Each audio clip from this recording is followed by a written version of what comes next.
All right, so you know how I said I was worried that maybe one of the coolant seals is a little askew? Well, I found a solution. Atkins Rotary and like Pineapple Racing, a few different companies make kits.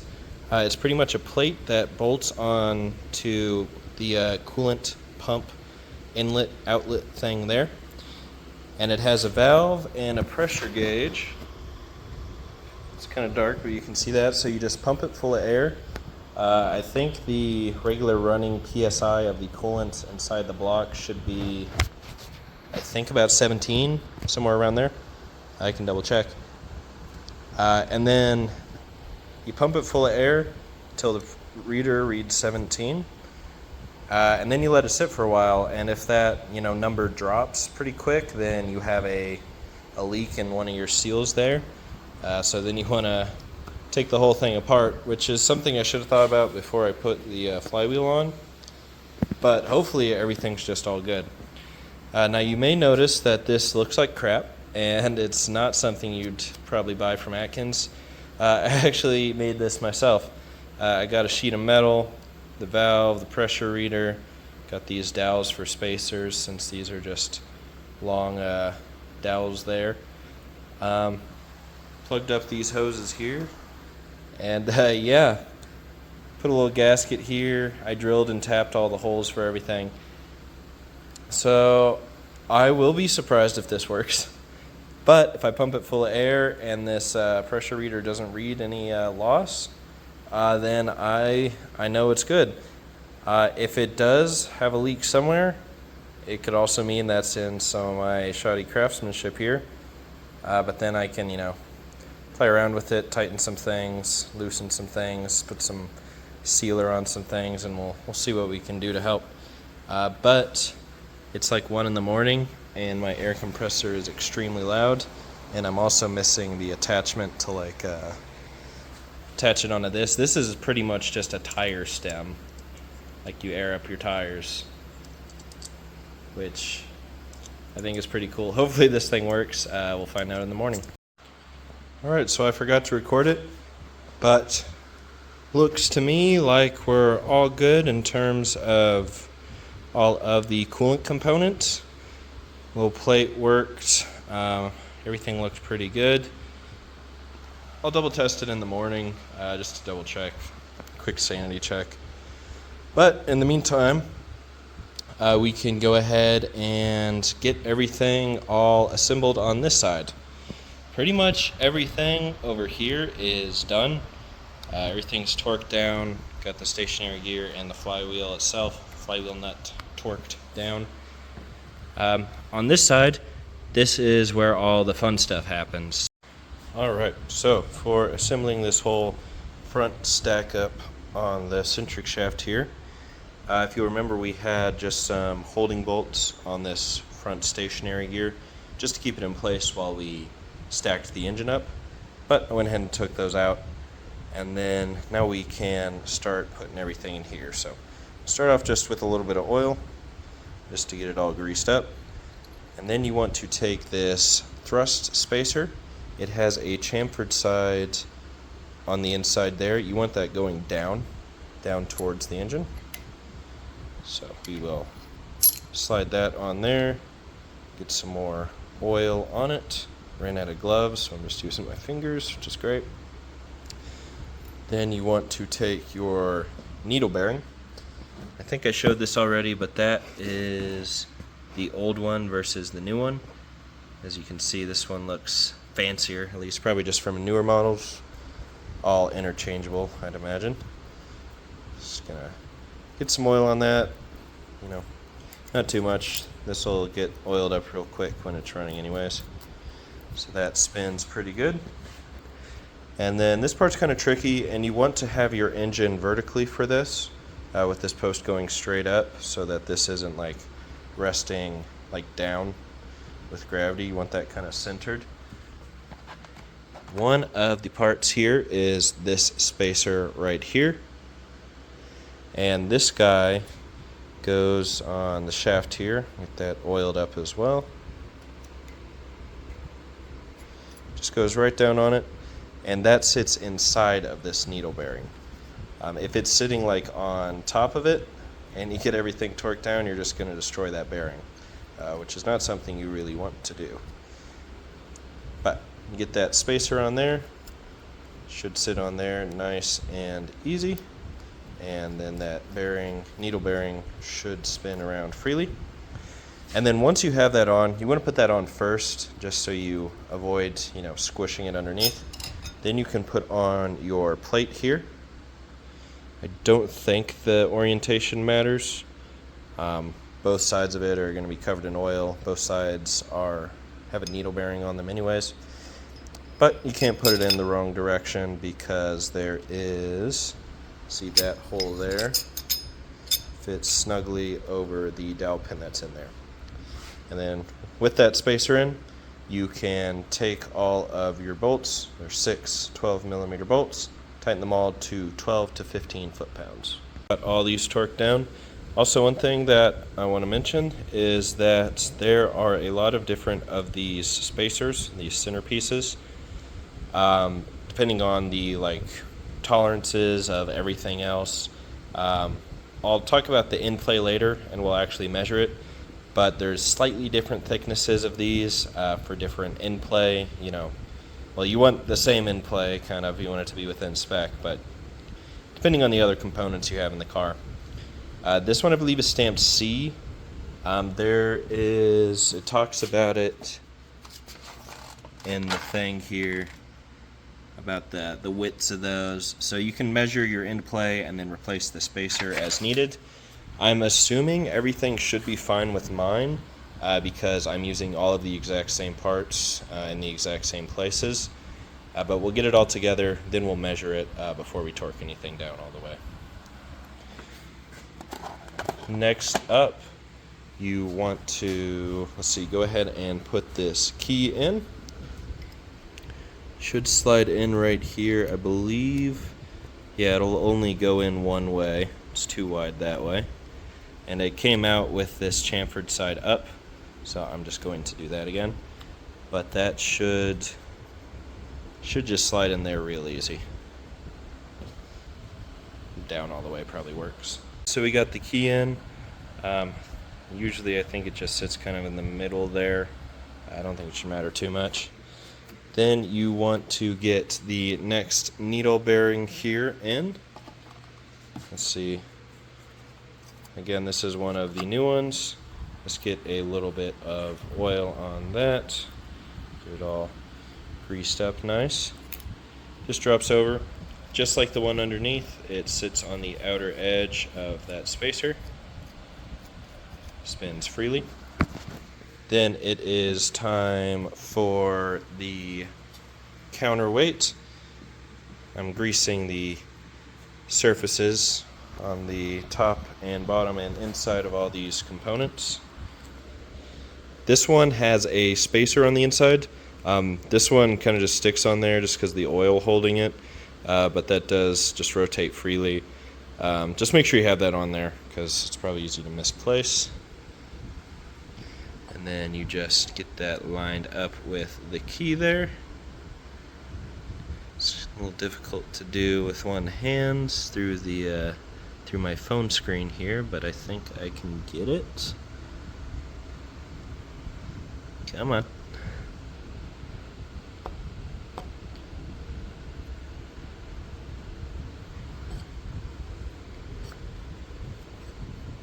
There we go. So that is seated all the way down there.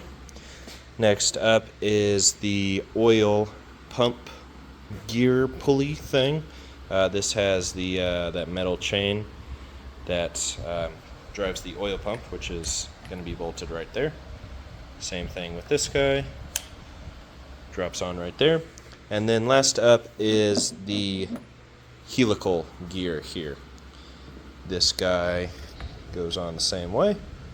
This is what drives the OMP and the crank angle position sensor. Pretty sure I went over that a little more in depth in the last video.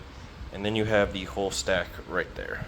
So with this front all stacked up, what we're going to do is we're going to torque it down to spec just to test the in-play. And we're going to do this temporarily because this piece here goes on after you get the front cover and everything on. So all this gets covered up. So before we cover all that up, we just want to make sure it's all good. So we are going to go ahead and torque that down. This is a 19 millimeter bolt, and it gets torqued to 80 to 98 foot-pounds, it says.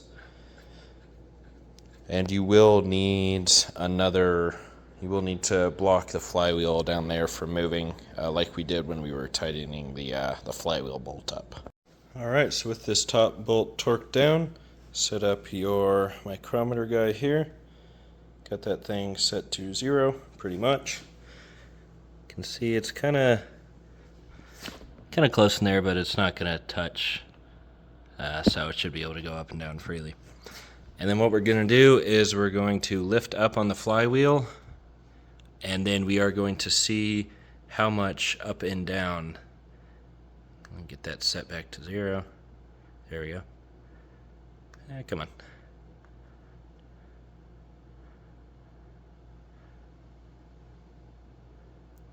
There we go. So we're going to see how up and down the eccentric shaft moves. And you want it to be within, according to this, 0.04 to 0.07 millimeters. So I kind of need 2 hands to lift this whole thing up, but I will report back what it is. There's probably going to be a ton of glare, but let me see if I can do this and record it with one hand. Let's see here.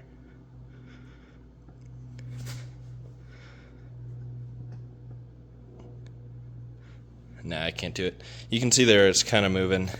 When I was able to actually fully lift it up consistently, went to just about 5, which is pretty much spot on for what we want with in-play, which is to be expected since this is all of the exact same components as it was before. So now we want to get our stopper thing back on, get this bolt off. Then we're going to take all this stuff off down to this gear down here, which we're going to go ahead and bolt on the oil pump and get the chain from this gear to the oil pump. And then I will be able to stack this stuff back on, gasket, get the front cover on, then get this guy put back in. So with the additional stuff off there, we can go ahead and put the oil pump on there. Lines up just like this here. Pretty sure you can't put this on in the wrong direction, since it's kind of a oblong shape. And then there are 4 bolts for that right here, just 12 millimeters. And the tightening spec on this is 7 newton meters, or about 61 to 87 inch-pounds. So like 5 to 6 foot-pounds. My torque wrench I don't think even goes that low, so I'm just going to tighten them a little bit, essentially, and hopefully that should be fine. So this is what that looks like with that on there. It's kind of difficult because it's keyed on here and this gear is keyed, so you kind of have to pull both of the gears up, rotate them right, and then slide them both down at the same time, because this chain's pretty precise.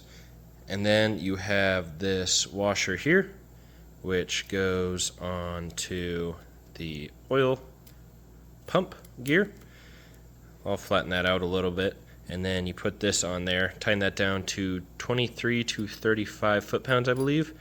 And then this is a wash locker, so you bend the tab up. That's how it was in there before, at least. Got that torqued down, got the edge of that washer bent up just to lock it in place. Not the prettiest since I'm just reusing this washer, but it's all torqued to spec. I doubt it matters that much. Then you can put this gear back on. This connects to the components that are on the front housing.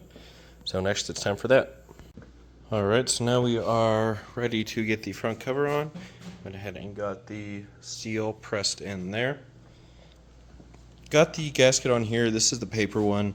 They make a metal one, which is much nicer, but this is the one I have, so I'm just going to try to use that. What I did is I put a super thin coat of RTV gray all along the bottom surface of this, and I'm going to do the same thing on this side of this mating material. Then I'll put it on and clamp it all together. I think that should help just a little bit. I just did a real thin coat on there. I'll do another thin coat on there. That should help just a bit, I've heard, just to seal everything together. Also, this is a little Teflon spacer with an O-ring on the inside. I used some Hylomar to get that stuck on there. Alright, so this is on there. You can see the RTV is kind of squeezed out of the side a little bit, which is apparently what you're supposed to do. So this is all kind of hand tight down, just enough to make it all snug. I'll let this cure for about an hour and then I'll torque everything down to spec for that. While we wait for that to all cure, and go ahead and put this oil pickup tube on. Bolts on right here, right underneath the front cover. Has a little gasket. You can really only put it on one way. That is just these two bolts right here, and it gets tightened down to 7 to 10 Newton meters, which is not a lot. Also went ahead and threw my EGR valve block-off plate back on. This whole front cover is all torqued down. RTV should be all cured now. Hopefully this doesn't leak, because if it does, the easiest way to fix that is to pull the engine back out. So fingers crossed, right? Anyways, we got this pulley part here onto that shaft, and then this is the like an oil cold start assist thing. It's kind of like a thermostat, but for the oil. And that just goes in like that. Big spring down first. See it springy in there. And then this guy just goes down right like that. This crush washer just goes in there, and then that slots up into the bolt there, like so. And then you tighten this thing down to, I believe, 90 foot-pounds. You need that flywheel stopper down there on there too. So with all that torqued down, next up is the whole oil pan down here. As you can see, I still need to clean up the surface of it. Same thing with the pan itself. First, what we want to do though is the front cover gasket sticks out just a little here. And I'm just going to take a razor blade and just kind of cut that off there.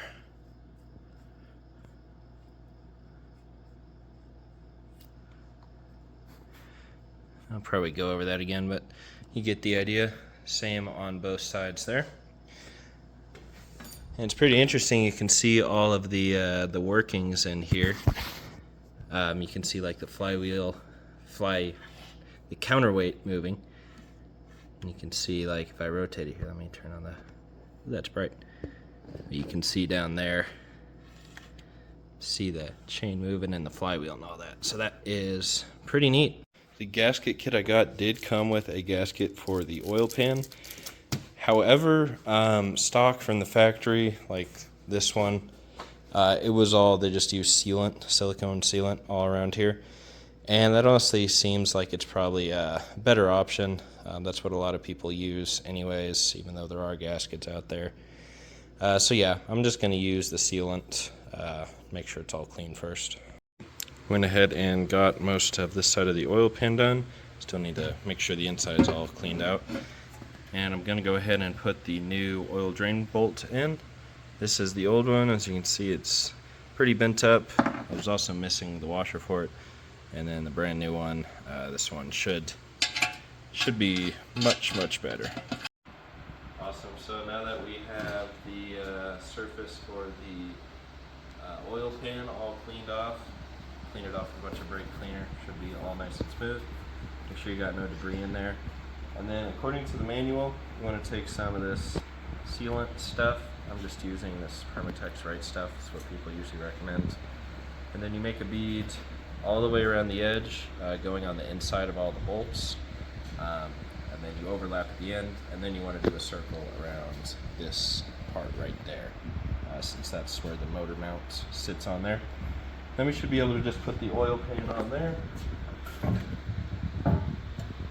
And then I have a drill just to make it easier to get all the oil pan bolts on, because there is a ton of them. And then once they're all in, we'll torque it all down. So with the oil pan all sealed up and bolted on and the motor mount on, we'll go ahead and work on everything else that goes around the engine. We'll get started with the clutch.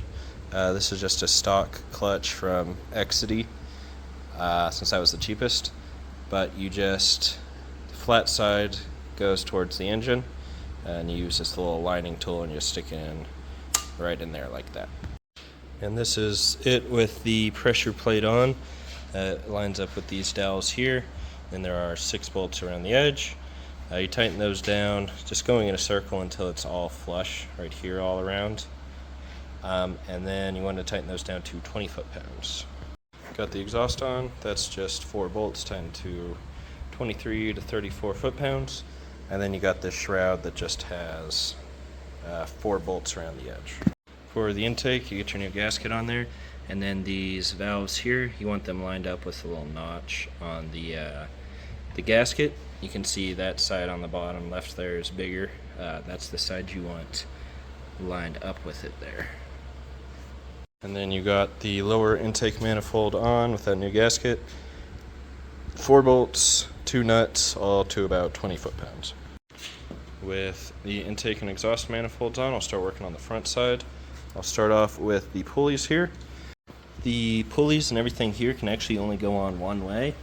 It looks like the bolts are evenly spaced, but they're actually like offset a little. So you can only put it on in one orientation, and that makes it so that the timing marks that are on there are accurate, which is important. Then you just tighten those down to about 6 or 7 foot-pounds. For the water pump, got the new gasket right on here, and then there are 2 shims that go on this bolt and that bolt, just to offset from the thickness of the water pump. Alright, so you got this part of the water pump on there, then you got this other water pump gasket, which goes on there just like that. This one has an interesting shape. And then this part of the water pump goes on. This is the actual pumping part that connects with the pulley. And that just slides right on there. And then there are, let's see, there's a long bolt, 2 shorter bolts, and then 4 nuts. Alright, so we got the water pump on. Everything's torqued down. The longer bolt goes right here, just by the way. And then we can get the air pump on here. That goes on just like this. This bracket here bolts up to these 3 guys there. And then that is all tightened to 20 foot-pounds. And then this on the other side right here, this is where the whole thing pivots to adjust the tension on the belt. So you can leave this bolt kind of loose a little bit. And you want to make sure that this big hose from the lower intake manifold gets connected to the back of the air pump. Pretty sure that hose will get connected once we get it in the car there. Then we're going to get the oil filter pedestal on there. It goes on one of those ways. I got 2 new O-rings, which is nice, and then these 2 bolts on the bottom just go to like 6 foot-pounds. Alright, so we got the... Shut up! We got the transmission bolted on here. We had to redo the alignment with the clutch disc. We just had to loosen up the pressure plate and shift the disc itself so that this could slide in correctly. But yeah, we got it on. They held it on. I just threaded the bolts in, torqued them all down to about 40 foot-pounds, which is what the manual says. I also put on the lower engine mount down there, tightened those 3 bolts to 60 foot-pounds. So now everything should be ready to slide into the engine. So now we're ready to, well, pretty much ready to get the engine all slid down in there. You want to make sure you have everything all out of the way. All these hoses and wires will get connected once it's in there. The thing we're going to do first, though, is if you see the axle down there, we're going to go ahead and disconnect that from the differential so we can move the whole axle back. Be easier to install the axle onto the transmission that way.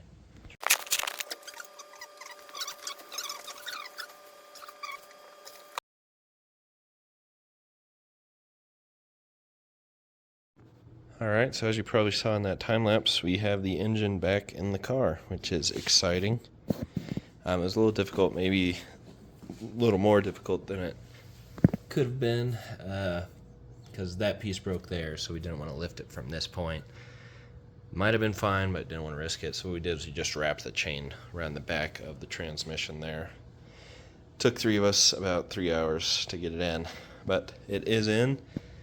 Everything's lined up. All the mounts are bolted down.